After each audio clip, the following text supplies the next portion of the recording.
Hey Elaine, it's Claire. How are you? I'm good. Are you Claire? Yes. Hey. Uh, I heard you didn't want to do video. I thought it'd be nice for us to see each other before we start, but I'm happy to turn it off. I don't mind a video. Oh, your assistant told me that you were not up for that. No. Okay, Yeah, good. I do video all the time. Okay, great. I'm glad. Yeah. Yeah. Okay, nice to meet you. Nice to meet you.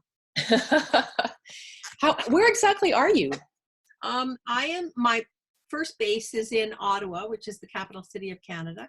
Hmm.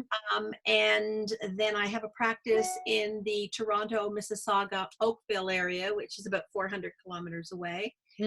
And I'm there every 2 weeks, and I do distance counseling. I've got clients in Britain, Germany, Hong Kong that I do Hmm. distance counseling with. Cool. Yeah. All right. So I will when I post the recording, I'll start it more formally. So I'm going to ask you, I'm going to say welcome to the show and tell us. I think I'll probably start out with saying, can you tell us who you are? And I'm very interested in how you got from. I'm assuming you went from being a social worker to somehow getting involved with people to hoard. That you Well, didn't start out doing that. Is that correct? so I've been a social worker for a very long time. Yeah. I My practice is not organizing. My practice is therapy, and Right. so I do the counseling in the context where the hoarding occurs. So Hmm. it could be at work, it could be in your car, it could be your backyard, it could be your home. Hmm. But I'm doing the counseling as we are doing the decluttering.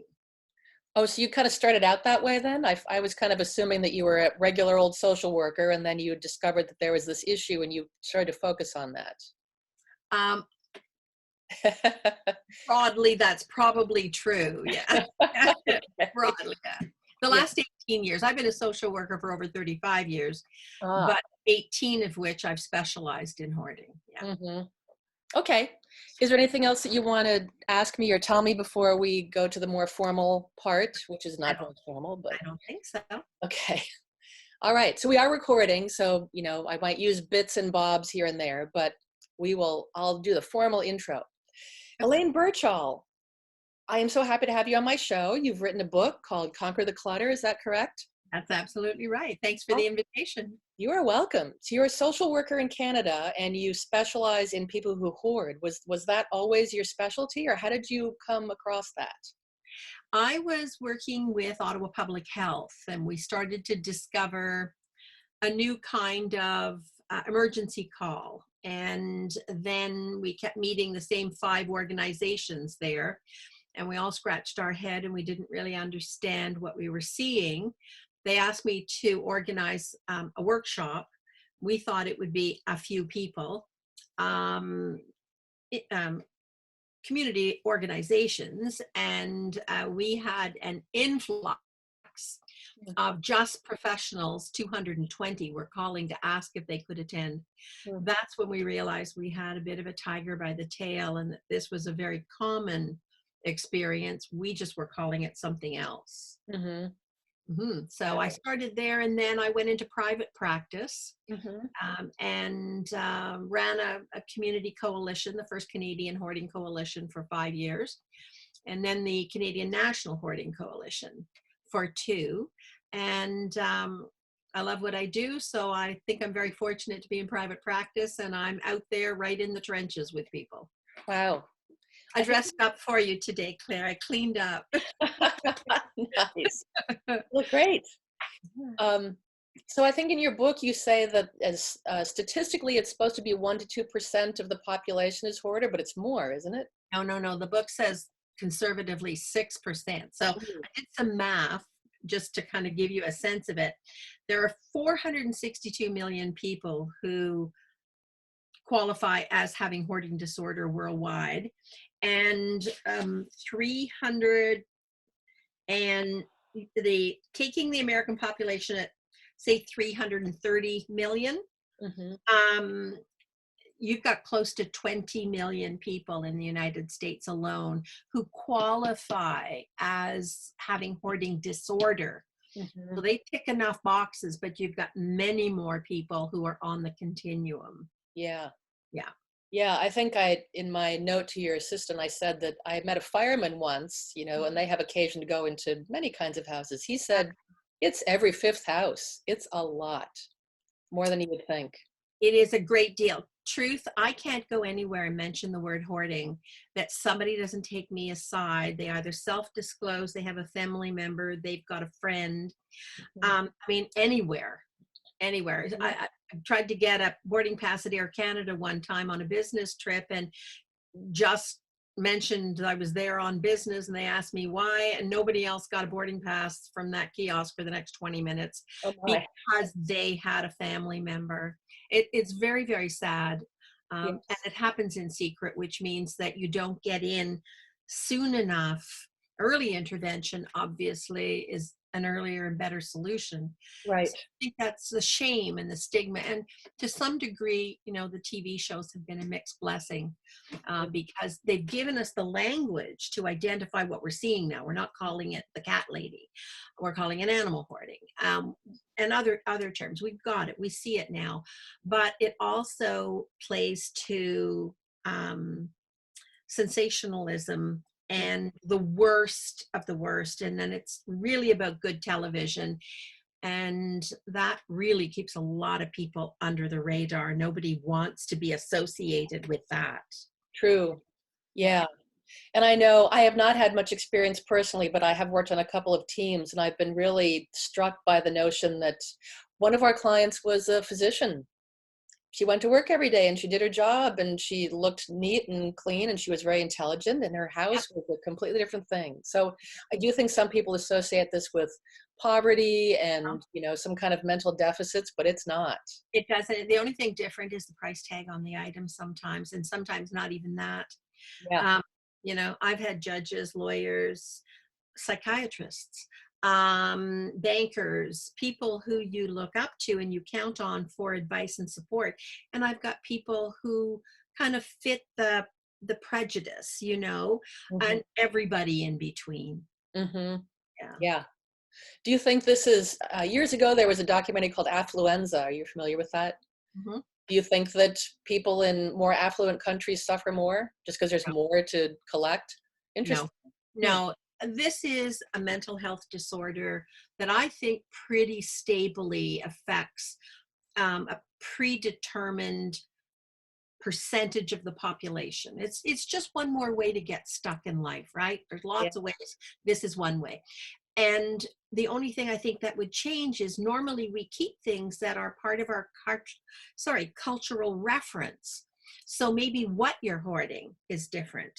Yes. But I mean, you take people who have plenty of money, money is not an object, and they hoard garbage.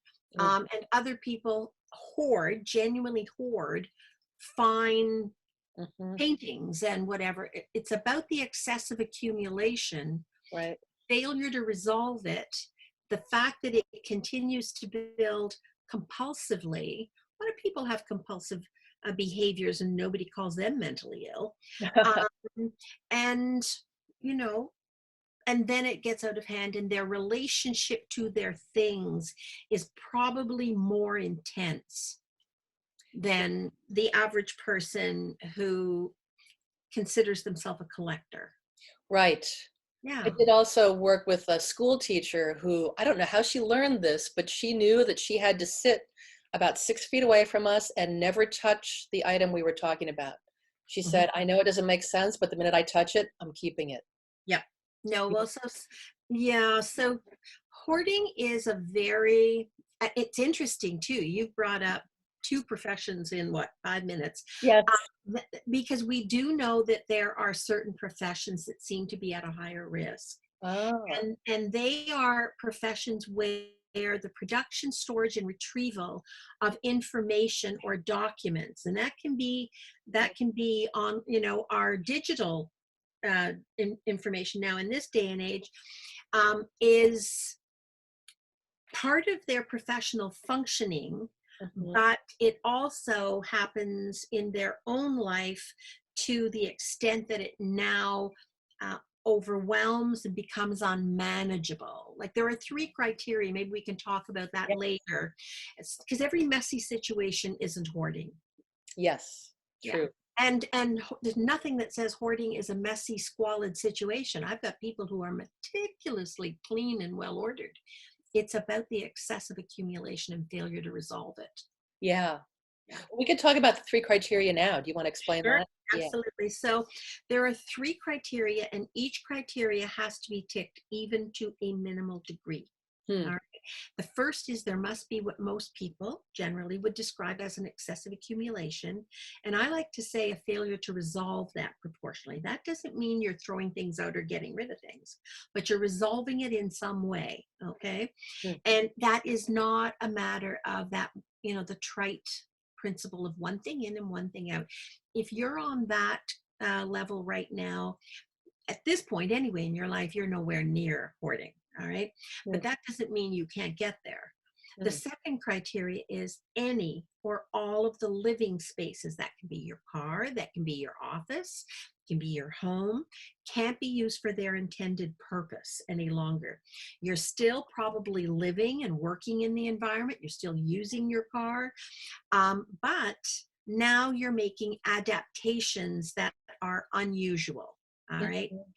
And the third criteria is that either somebody is actively distressed, it could be you yourself are ashamed and afraid somebody's going to come to the door, your landlord's going to put that white letter in the handle saying they have to have entry.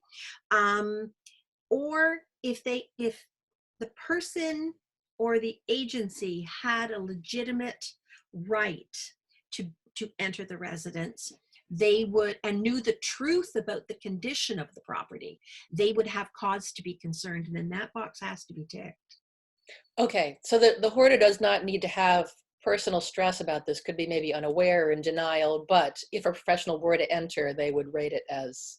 Yeah, and so, but even more than that, it's your mortgage company, it's your fire insurance company, it's your Mhm. landlord, it's your neighbor who doesn't know enough to take precautions because maybe your home is perfectly neat and tidy, but it's really excessively accumulated and it's all combustible material. Well, if something goes up and they don't have to cause the problem, it could Mhm. be the neighbor themselves has a kitchen fire, Yeah. or a shingle gets blown off the roof and water comes in. That stuff wet is a whole lot heavier than it ever was dry. Yeah.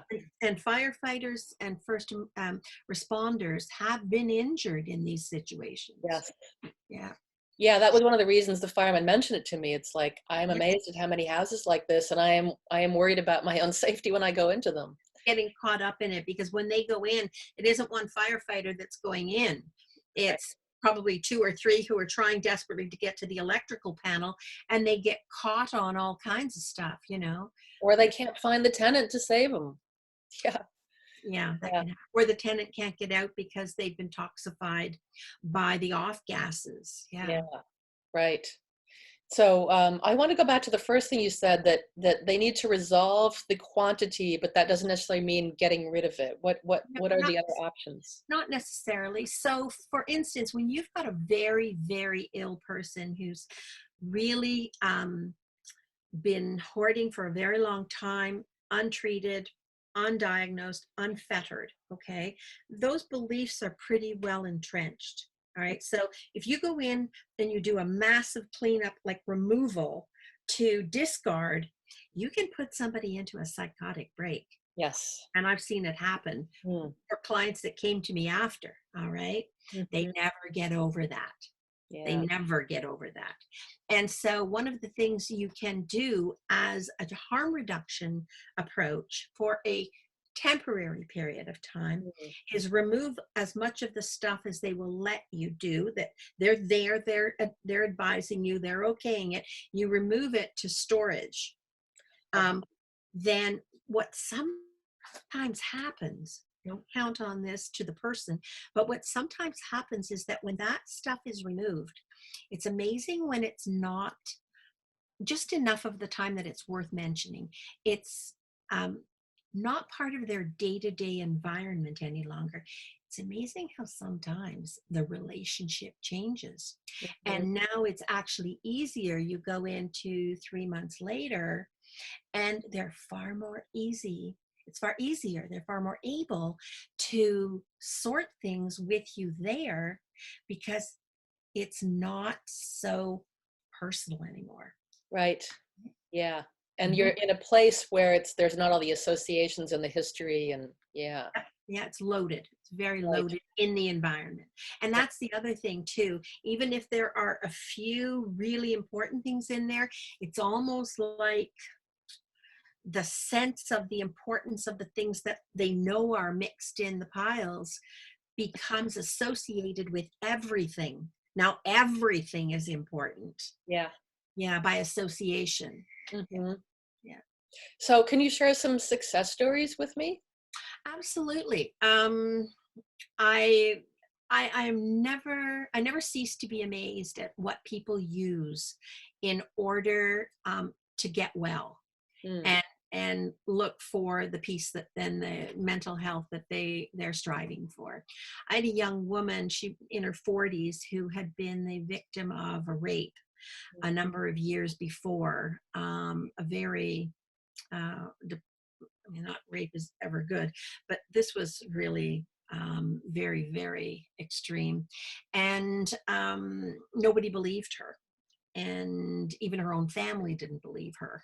Wow. And like they really didn't believe her. And so that kind of tipped her into a severe depression. She continued to try to work. She ended up hitting the wall. And when I got the call from her, she had this tiny little voice on the Mm. phone. You can hardly hear it. And so I made an appointment and I went out, and literally she was in a 1-bedroom apartment. We were hip deep in garbage.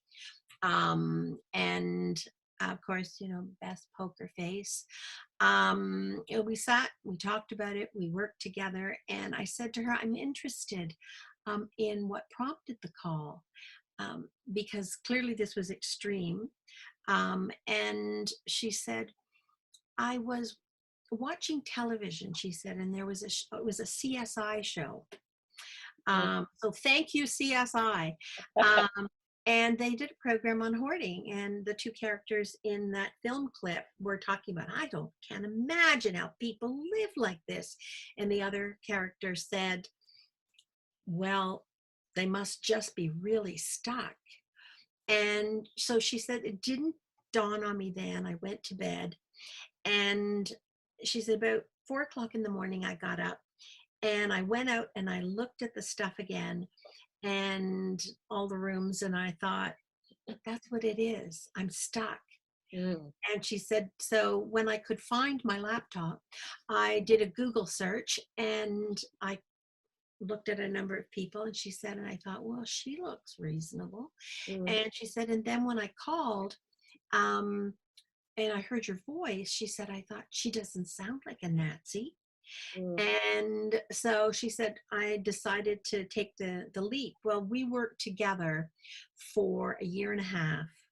And not only did she manage, with some relapse, to come to a really, really good understanding of what her need was and what her triggers were.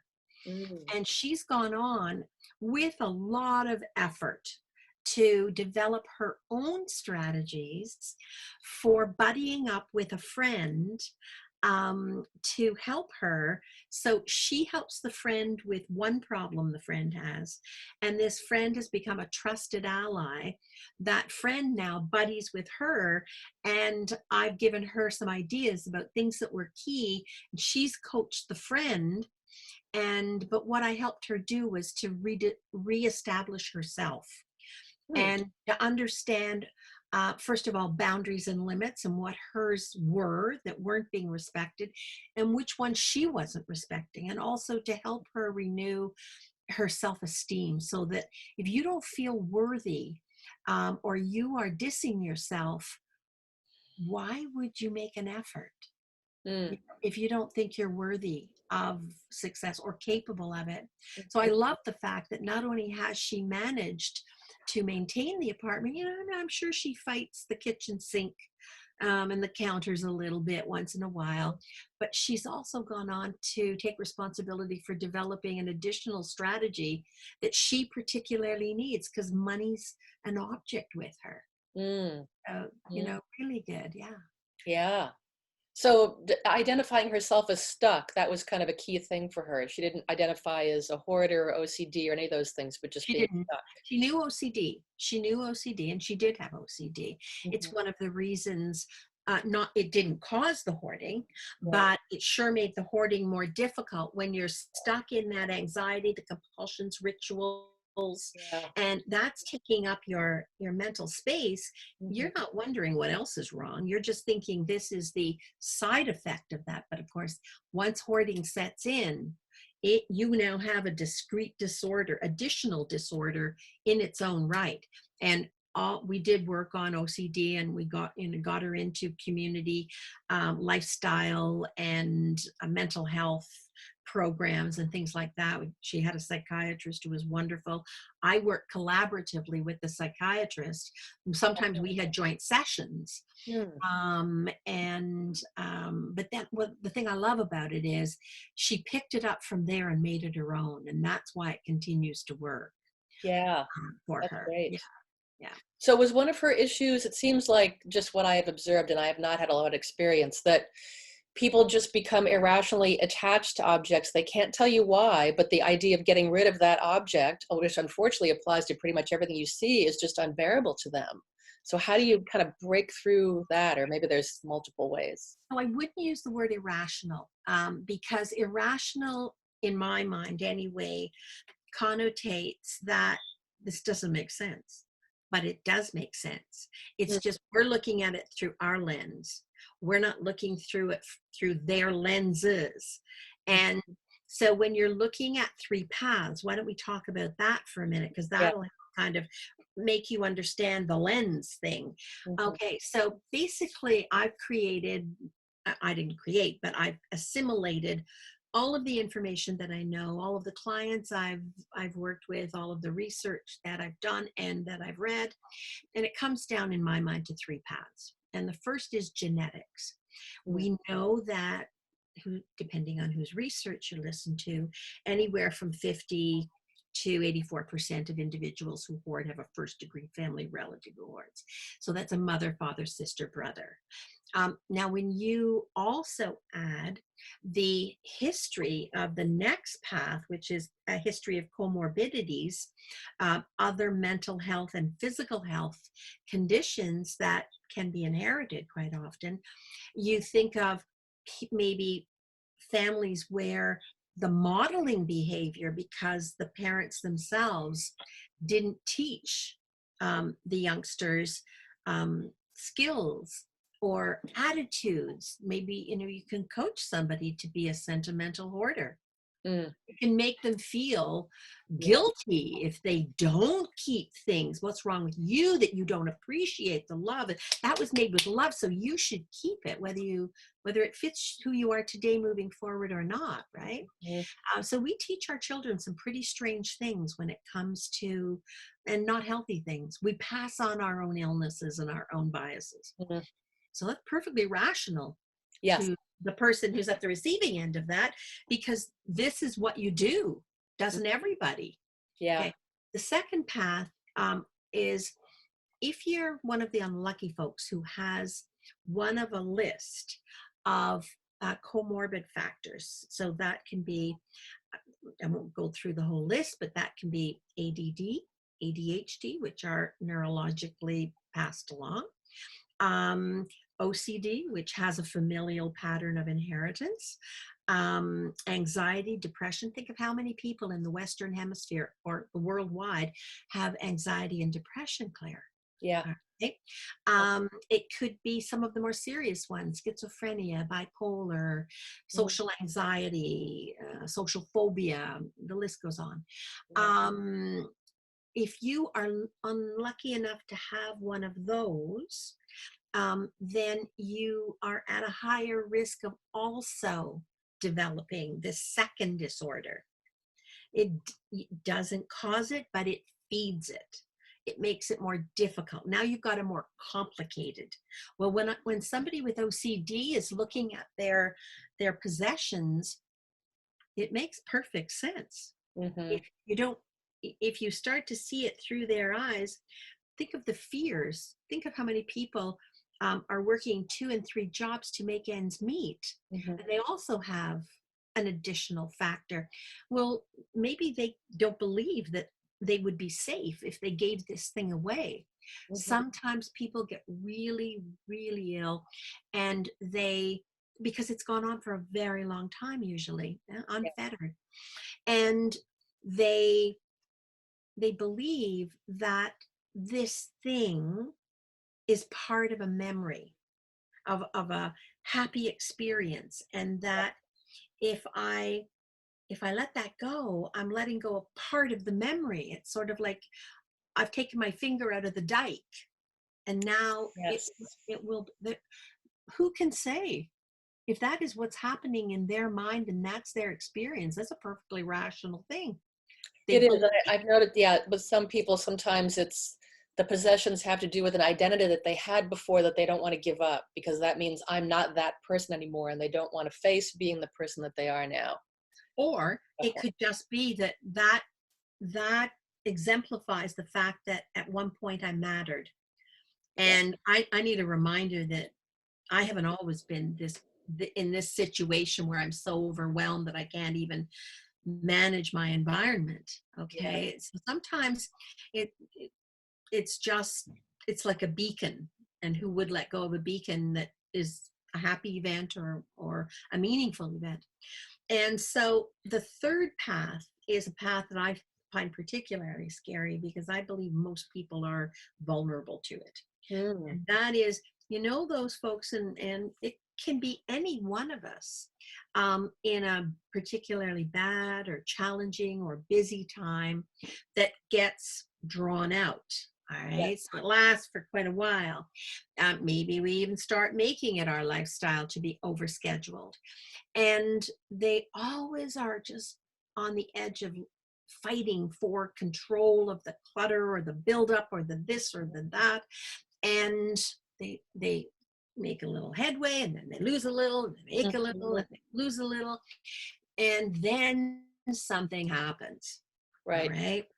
And it knocks them, it Yeah. destabilizes them. It can be a big event, or it can also be a series of smaller events, Mhm. but it happens in a compressed period of time. And so they can't restabilize in between. Mhm. And then they're out of the game. They're overwhelmed and overwhelmed. I don't think I've had one client in 18 years who didn't right out of the gate say how overwhelmed they are.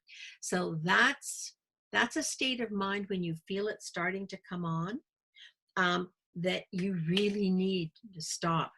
You need to think, what do I need to do to reestablish some reasonable balance of my physical and mental health? Mhm. There are 2 other physical diseases that can end up in hoarding. And one, because both of them at some point quite often have a cognitive impairment part, not which is not to insinuate that others who hoard have a cognitive impairment. Okay.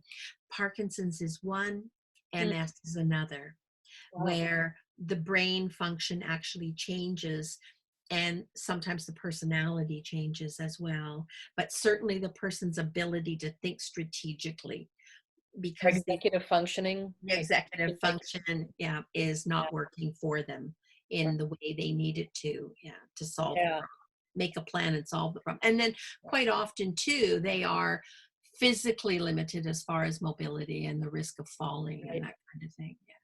Yeah, I think the very few people I have come into contact with, it's either been multiple deaths in the family, losing a job, and then, almost losing something else. Yeah, those pretty heavy things, but then combined with other smaller things. And it does seem like once it starts to go downhill, it just gets steeper and steeper until it gets out of control fairly quickly, Yeah. quicker than you might think. And the multiple deaths too, that's a good one, because quite often you inherit. All right. Oh, right. stuff.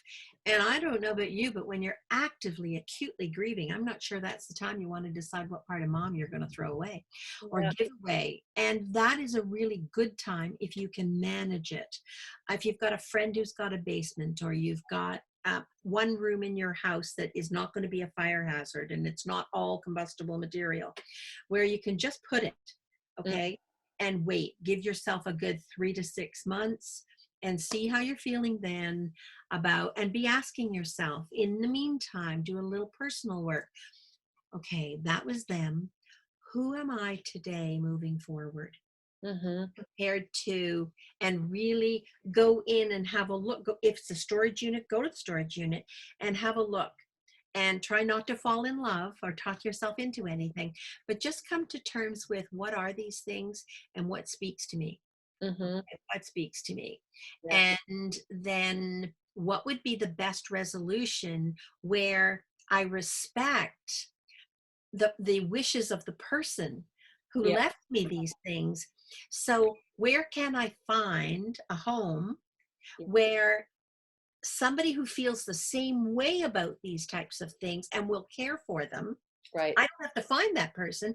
Maybe I put an ad, um, Mm-hmm. and say free to whatever, and then just trust that as you pass it along. We did that recently with our beautiful maple dining room set. We moved to a bungalow, and we just decided we wanted to use the space differently, Mm-hmm. and I kept that for a good 6 months, and I don't hoard. And I had it in a corner of the basement, and I thought, okay, you're going to have to go. And so are all the tchotchkes that are inside of it, because now I don't have that space. And so I tried to find a place, to give it, Mm-hmm. and that didn't work out for various reasons. And so I had one of my crew come, and we wrapped it in protective plastic, and he took it over, and he said, Elaine, you wouldn't believe it. It just kind of buoys you, you know. He said, they didn't even make it off the truck. Somebody saw it coming in, and it was like, follow that thing to the floor. It's mine. That's great. So, yeah. Yes. And you just have to kind of trust, even though you're not going to be a fly on the wall to see that happen, that Sure. if you make that opportunity for somebody who feels just the same way as the person who bequeathed it to you, will Yes. love it. Might be the nicest thing they have in their house. Yeah. Yeah. So the emotional attachment they feel to it, they can kind of pass that on to, they almost are bequeathing it. Now By you can be emotionally attached to this, and I can let it go because it's going to be safe. I can let it go. I can let it go, Mhm. and I can trust that it's now going. You're the curator of Yes. this. Mhm. You're the curator, yeah. And I can still, I had to spend a few minutes thinking, all the people who are gone, who were around that table frequently, I still have them here. Mhm. I still have them here. They're not at the table. Yes. And so the table's got nothing to do with it, Elaine. Yeah. Sometimes even when you don't hoard, you have to unwind this, which is one of the chapters in the book, The Sandwich Generation. Mm. you Right. know and you don't have to be a hoarder to end up in a, like, clinically a hoarder to end up in a hoarded environment. You Yes. don't. Yeah. That chapter was expressly designed for people who end up in that situation. Yeah. That is more and more important. It's true. And it's also true that, I mean, I just noticed this with my own client, normal clients who are not hoarders, that people don't want brown furniture. Young people, most of the time, they just don't want it. Yeah, And also, kind of in a general sort of way, this is generalizing quite a bit, but younger people, they want experiences and travel instead of stuff at all. yeah, that's right. Yeah, Yeah. that's right. My mother left a beautiful china, fine bone china set, for my daughter, Yeah. who lives on the other side of the country. And I said, oh, and she said, I'm probably never going to have a dinner party. She said, we go out, like, and I don't want the responsibility of it. And, Mhm. I won't appreciate it as much as I appreciate the fact she thought of me Yes. first. That's the gift. Mhm. But who would really want to hand wash that? Because it can't go in the dishwasher. Who's got time these days? Yeah. And Yeah, who entertains that way? well, Yeah. not my daughter. And so, I had to, rather than make her feel guilty and say, well, you're going to decide it anyway, I just say, okay, well, will you trust me then to pass it on? Hmm. Yeah. Great. Yeah. Um, so I did want to mention, I think you've got this in the book when we were talking about kind of mental things that get in the way, perfectionism. Oh, yeah. Yeah. And I was just reading a passage in the book where people will tell you that they're not perfectionists because they don't do things perfectly, but that is not it. They don't even start because it won't be perfect. And if you can't do it properly, you don't even start, is the way that if you put that to the person and they may not say it, just watch their eyes. Just watch their eyes. You go, oh, wait a minute. Oh, okay. Yeah. And so that's a tip off. It doesn't tick enough boxes for you to be a perfectionist, but then you have to start looking at procrastination. And you asked me about procrastination. Folks, this is the book. It's not my book. This Ah, book you want. If you want, this is my Bible cool. on procrastination. It was written by Jane Burka and Lenora Ewan, and they were kind enough to allow us, Sue and I. Sue is my co-author. She's the technical writer and the project manager, and we couldn't have done this without her.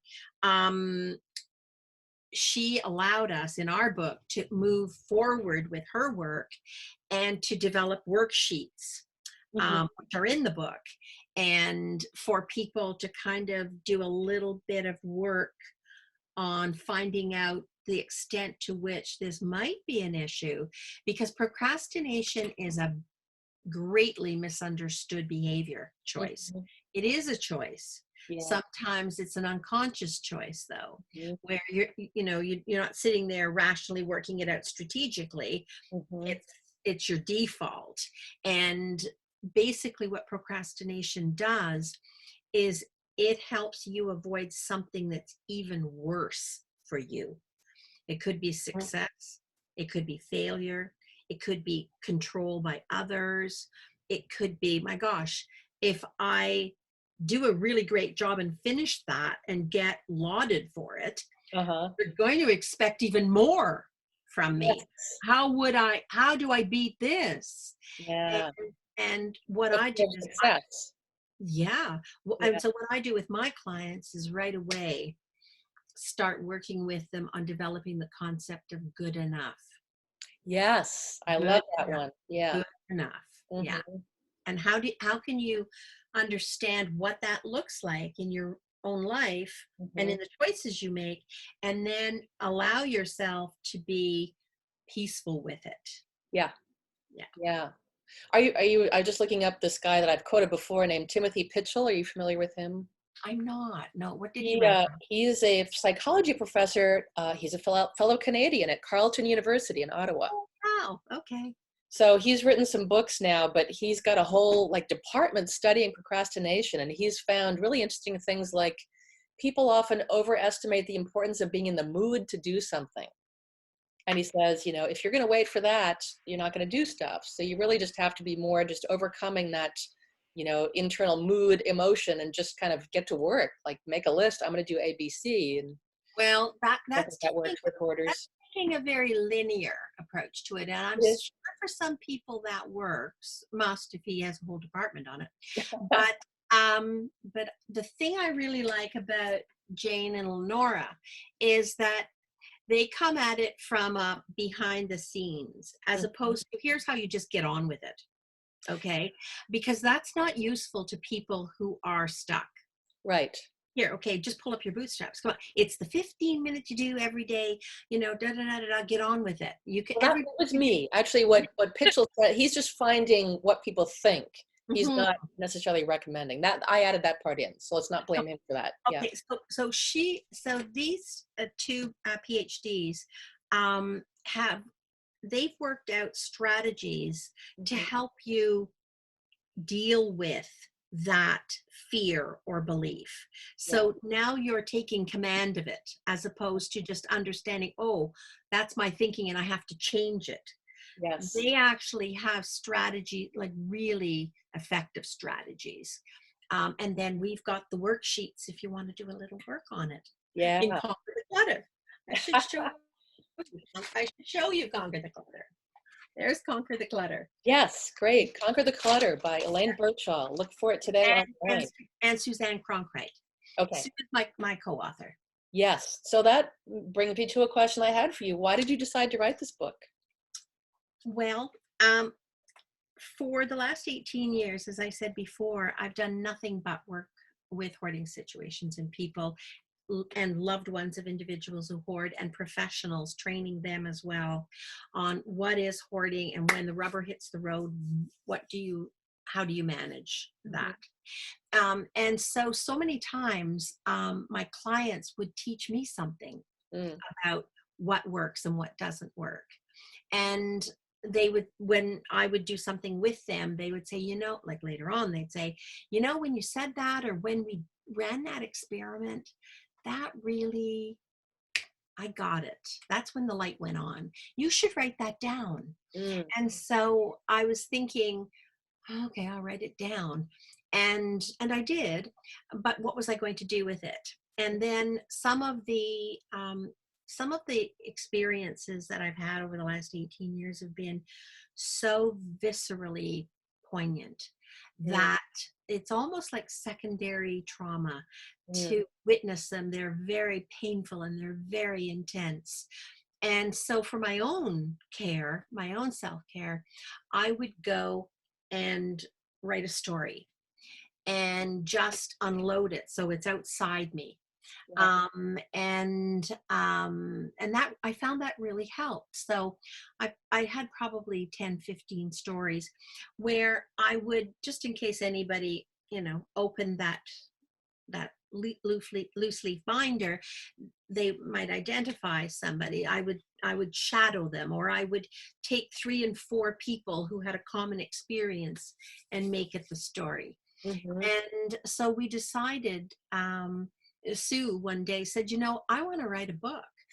And Mm. I said, I want to write a book, but it's just not happening. And she said, I don't have a subject. I said, I have the subject. She said, well, I know the management of doing it. Great. And so I said, well, why don't we? So we sat down and kind of compared notes, Mhm. and we decided that the book had to be about those people who fear they are and don't want to ask. Mhm. They can see it, something building that is beyond their control. Mm, You hoard and you're up to your ears in it, and you're afraid of being discovered, and you want to first try to work on your own. mhm. All of the loved ones, they sometimes are among the saddest stories, who call and they're desperate, Mhm. particularly those families that have been burned. Like, they are so afraid of being pulled back into the vortex of the stuff, but they're desperate to organize help for the person. Mhm. And also the professionals who, in good faith, they don't have time to become hoarding experts. Mhm. Their specialty is something else, and then they discover that in addition, and what they want is, they want sound, research based, solid, useful strategies to recommend to a client. Mhm. And particularly given how few services there are for these 3 populations, Mhm. and even if they are in your area, which is highly unlikely, um, you can't afford them anyway, Yeah. and It's time so you're consuming. stuck. And I come from my earlier life as a social worker, was working with people in difficult life transitions, poverty among them, um, resettlement of new Canadians, who left everything behind and start from square one. and Mhm. and I just have an ethic that, as much as possible, it's my effort and Sue's effort not to leave anybody behind. Mhm. That's great. Yeah. So you kind of mentioned that in that third group, that is a group that includes, people right? So like what should people be asking themselves? Maybe because the first thing that occurs to me is like, do I suddenly feel like I don't want to invite anybody over anymore? When you start realizing that, um, there's a lot of stuff Mhm. and it's probably deteriorating. Mhm. Okay. Okay. Maybe you've got a lot of fruit flies, Mm. or you've got mice, Mm-hmm. um, and and the mice are burrowing, and you're discovering some of your things that are ruined. Mm. And yeah, um, not only do I think the real danger sign is when that lack of social connection is reciprocal. So yeah, you're not inviting people, you're going out. Yeah. Okay. And so I'm fine. I'm socializing outside. I don't want to anyway. And I don't Mm. have time. And then you realize that you stopped accepting many invitations because you can't reciprocate. They invite you to their home. What are Yeah. you going to do? Invite them to a restaurant? There's only so many times you can do that before people are going to say, Yeah. I don't really want to go to a restaurant. Mm-hmm. I can't afford to go to a restaurant. It's kind of public. Why don't we just hang out at your house? Yeah. And you can't do it. Another real tip off to you is when you're afraid of that letter in the door from your landlord, Mm-hmm. or you've heard that the fire department is coming around to check smoke detectors, Mm-hmm. right? Yeah. And they're going to rap on the door and say, do you have a smoke detector? We can lend you this one, or we can give you this one, or whatever. And you're thinking, don't answer the door. Or you start to be afraid that you go to the door, and you're blocking the door like this, so that because you don't want them to see what's behind. Yeah. Those are tip offs that get the book. get, Yes. get the book and do yourself a favor. And if you need additional help to that, if you have a smartphone, or you have a tablet, or you go to the library, call your community resource center and find out Mm-hmm. who, and be very choosy about who helps you. All Yeah. right. Because, first of all, they have to be the kind of person who doesn't think that getting you to throw more out is doing a better job. Yes. It isn't about throwing things out. It Mm-hmm. isn't about getting rid of things. That will happen naturally if you follow some of the strategies in the book, where you respect yourself Mm-hmm. and you expect other people to respect you and your wishes as well. Yeah. And they work at your pace. It doesn't have to be a marathon session of, I only work, yes, I'll come out to help you. Yes, I've got experience, but I only work a 4-hour minimum. I'm sorry, a 4-hour minimum. Doing de-hoarding is crazy. Nobody can make that many decisions. And so make sure that the help is tailored to your needs and Mhm. your pace. Right. Yeah. And And then people, nobody's telling you what the answer is either. yes, They're gotta not come from telling you. you, what do you need this for?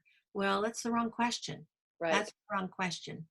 I Yeah. go about it in the book to help people, instead of worrying about what you're going to get rid of, let's first find the stuff that means the most. Mm. And then let's compare. There's a Elaine sorting strategy, scaling strategy that I developed and outlined in the book, where once you've got that, how do you figure out with the other stuff it just doesn't compete? And how Mm. do you realize that here first, and then here, and Mm. then what you do about it? Yeah. First in your mind and then in your heart. Yeah. Mhm. Yeah, because if the thinking doesn't change, the hands can't, and it won't be sustainable. Right. Yeah. That makes sense. So then for people who don't really have the self-awareness to make that call or get the book, how do you speak to family members or friends who are trying to convince their loved one to get help? Like, what kind of things can you say to them to tell them, to let them know, Well, obviously you don't want to threaten them. no, That's no, not gonna work. no. So the first thing that, well, you can't force them to get it. You can't. You can't force them, and you can't pull them. The first thing I suggest is go to my website. I've got so many free resources on that website. Mhm. And if you're wondering about how to raise the topic and how not to get derailed and put the relationship in jeopardy, there's Right. a free video there that will coach you on how to approach it, what to say, what not to say, and how, though, to tell the truth. So Mm. you don't pussyfoot.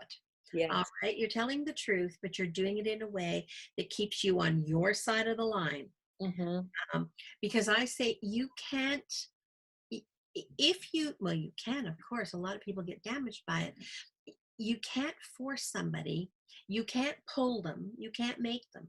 All Mhm. right. You can do it against their wishes, or you can make them so compliant that they'll let you do it. But the moment the door closes, it's going to happen again. It's going to happen worse, and it's going to happen faster. Yeah. And then they're going to stay under the radar. Yes. Okay. Because that's a really awful feeling. Right. And for heaven's sakes, under no circumstances, send them away for the weekend and then clean Oh, the no. place up. Please No, no, no. don't do that. No. Go on the website and watch the video and handle it straight on with respect, Yeah. staying on your side of the boundaries and limits. Mm. And you may not be the right person to help them. Sure. Yeah. Sometimes people don't want help from somebody they have to see every day. No, I would say generally that's the case, even with regular organizing that I do. Yes. Yeah, they don't. They want somebody who brings something to the table, Mhm. will treat them with respect, and even when it's frustrating, all Mhm. right, that person has their own professional boundaries and limits where they know, I don't have the right to tell you what your stuff is. And the other thing that I would ask people is, um, be very gentle with your language, Mhm. particularly when you're out and about, even if you've seen the worst situation, because this happens at a high enough prevalence rate that you may be talking to somebody um, who actually hasn't divulged that they have a loved one. It could be a mother, it could be it could be a child, it could be anybody, and we sometimes use pretty aggressive language, not very respectful language. So just always think this person may be vulnerable to being hurt or offended Yeah. um, by the fact that, you say, I just came from the worst place. And, the whole thing there, oh, I'm Yeah. like that. Yeah. Okay, that sounds like a great resource. Well, this has been a super exciting conversation, and I'm happy to promote your book, Conquer the Clutter, Elaine Birchall. Do you want to tell me what your web address is? The address is www.hoarding, HOARDING.ca. Excellent. And that's where people can find all these fabulous resources. Absolutely. Great. And my email address is there as well. Mhm. The phone number for the office, if you feel you need more information, is there as well. Great. All right. Thanks again for being on my show. Oh, thank you for inviting me. You're Thanks, welcome. Claire. Bye-bye. All right. That Yeah, went well. yeah, Good. it did. It Yeah, did. we had a lot of stuff to talk about. I'm really glad that you were more proactive because I didn't, I kind of forgot some of the questions I was going to ask, but then I thought of new ones. So that was really good. Yeah. You take care, Claire. Thank you. You too. Thanks again. All right. Bye. Bye-bye.